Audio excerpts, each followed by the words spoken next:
Hola mis amigos, qué placer saludarlos. Gracias por estar ahí y gracias por acompañarme nuevamente. Hoy compartiré el tema Libres por el sacrificio. ¿Por qué soy libre por un sacrificio? ¿Quién hizo ese sacrificio y por qué? ¿Cómo puedo hacer para que ese sacrificio se cuente a mi favor? A lo largo del tema encontrarás las respuestas a estas preguntas. Y si te surge alguna pregunta, alguna duda, alguna inquietud, y si te gustaría estudiar la Biblia, no dejes de escribirme allí en la dirección que aparece en pantalla.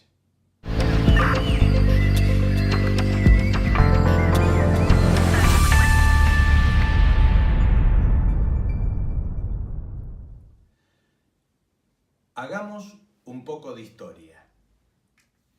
Cuando Dios creó al hombre, lo puso en el Edén y le dijo que se multiplicaran, que llenaran la tierra, que administraran el lugar donde Dios los puso, en el jardín del Edén.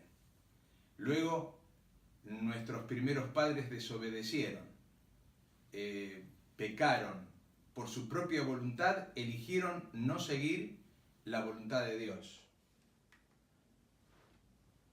Luego Dios tuvo que sacarlos del jardín del Edén, tuvo que sacarlos a la tierra donde ya no podrían disfrutar de ese jardín. Y como recordatorio del plan de salvación, que ellos tenían que recordar siempre, Dios les mandó que mataran un cordero, que prefiguraba al cordero mayor que vendría a morir en la cruz del Calvario por cada uno de los seres humanos que de allí vivirían. ¿Por qué este plan? Simplemente este plan fue un acto de amor.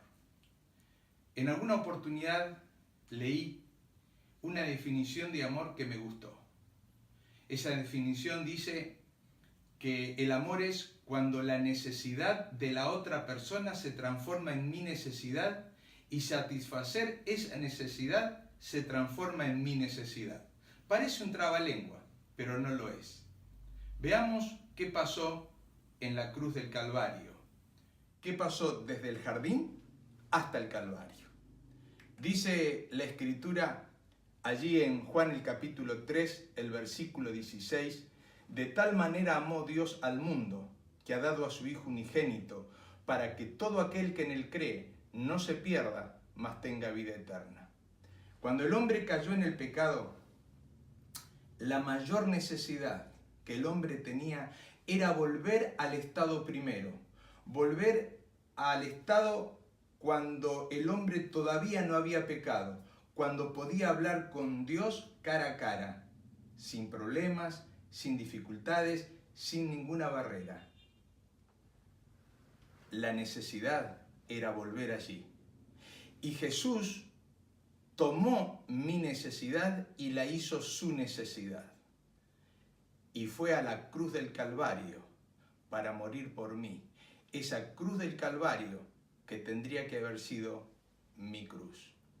Pero dice algo más las Escrituras allí en Juan, el capítulo 1, el versículo 14. Y el Verbo se hizo carne y habitó entre nosotros, llenos de gracia y de verdad, y vimos su gloria, gloria como del unigénito del Padre. Jesús vino, nació como un bebé, vivió, enseñó, sanó, resucitó muertos, dio de comer a multitudes, pero un día llegó el momento de sacrificar su vida piadosa, su vida sin pecado. Y dice la Escritura allí en Lucas el capítulo 23, el versículo 44 al 46, lo siguiente.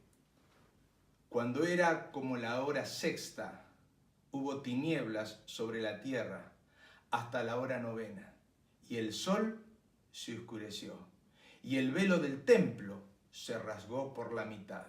Entonces Jesús, clamando a gran voz, dijo: Padre, en tus manos encomiendo mi espíritu. Y habiendo dicho esto, expiró.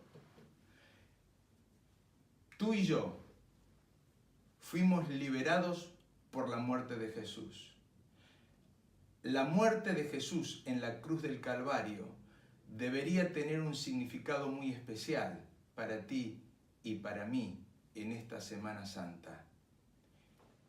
En esa cruz Jesús murió.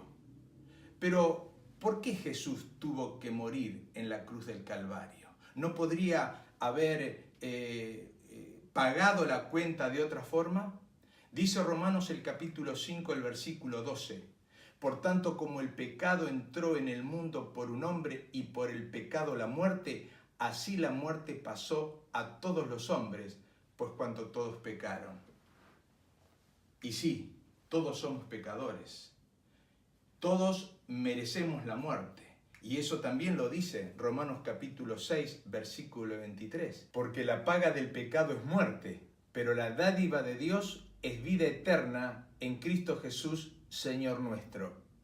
El hombre en el Edén pecó, desobedeció, deseó hacer su voluntad. Dios le dijo que iban a morir.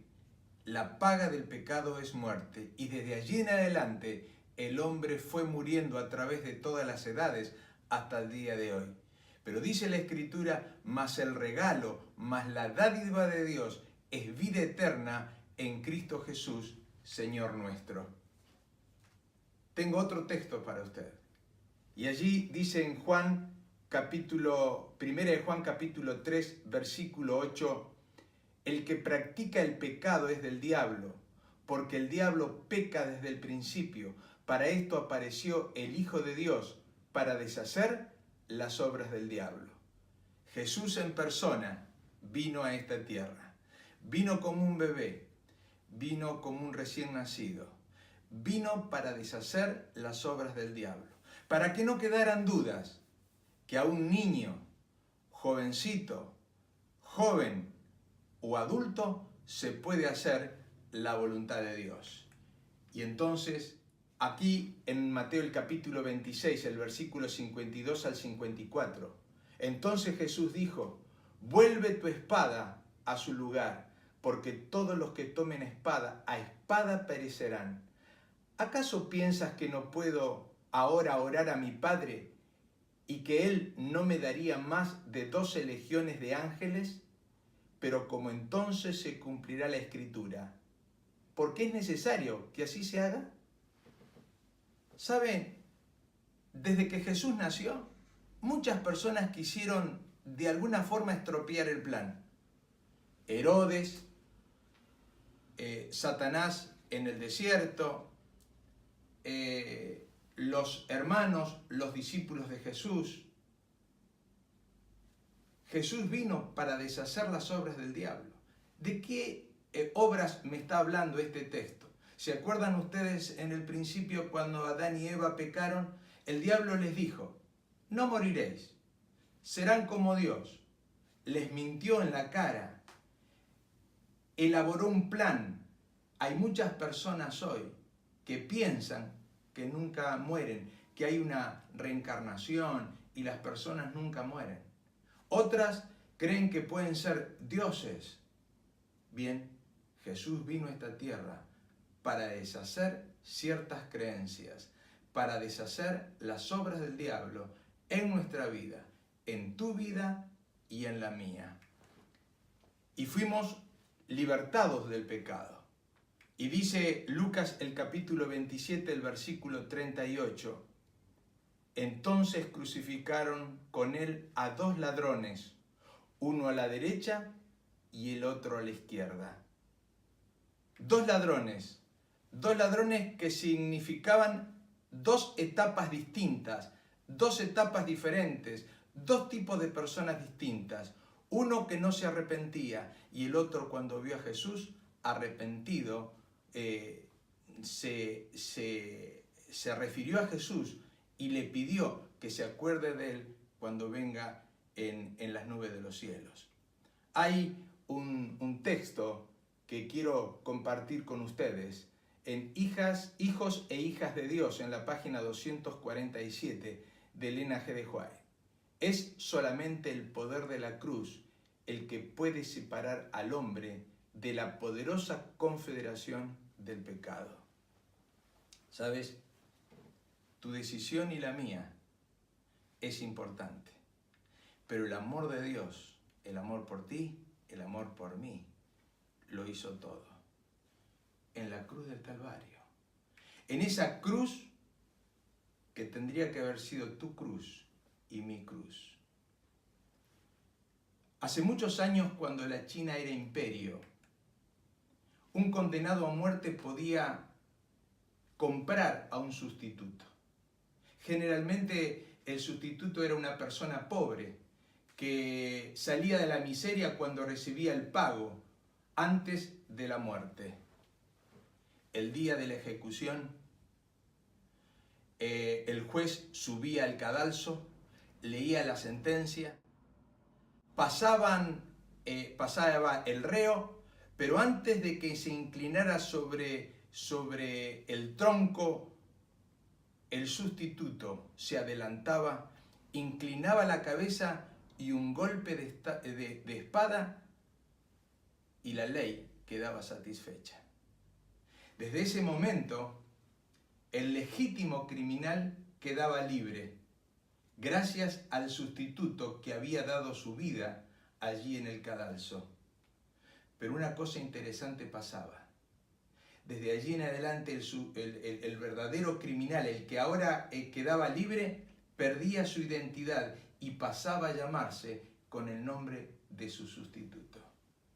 Hace más de 2000 años atrás, nosotros tendríamos que haber subido a la cruz. Pero nuestro sustituto, Jesús, en la cruz del Calvario, dio su vida por ti y dio su vida por mí.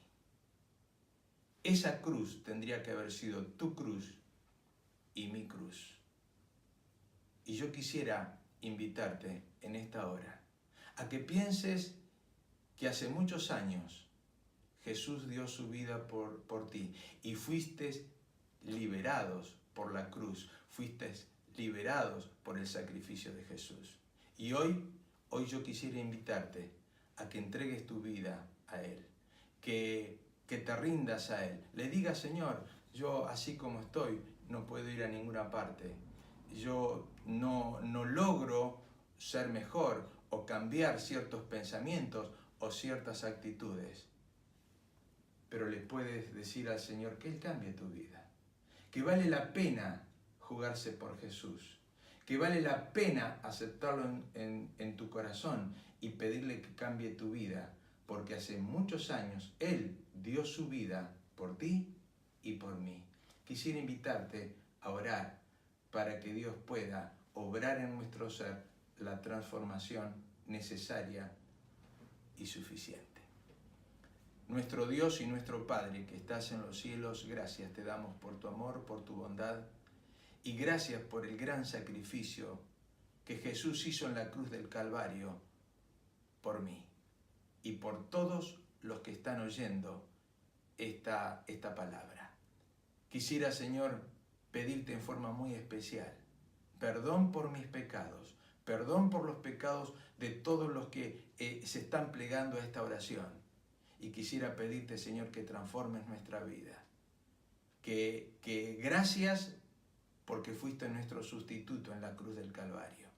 Y queremos ir contigo a morar en las mansiones eternas cuando Jesús venga a buscarnos. Nos rendimos a ti y lo hacemos en el nombre de Jesús. Amén.